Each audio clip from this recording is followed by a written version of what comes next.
serving in a segregated army, barred from facilities at the base where he trained. He fought heroically in Europe, leading a daring daylight attack against a heavily armed enemy. And through it all, we've seen daring men and women risk their lives for the simple idea that no one should be silenced.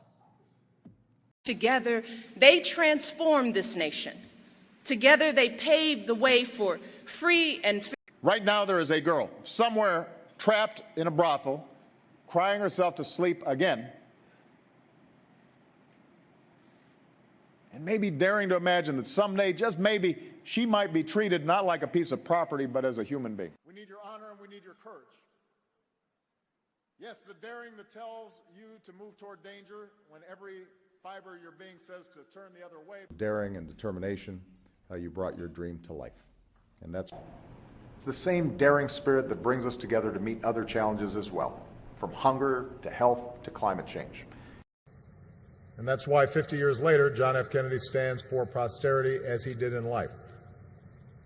Young and bold and daring. And Specialist 4 Kopas's daring action resulted in the safe evacuation of his comrades. Daring escape that lasted 4 days.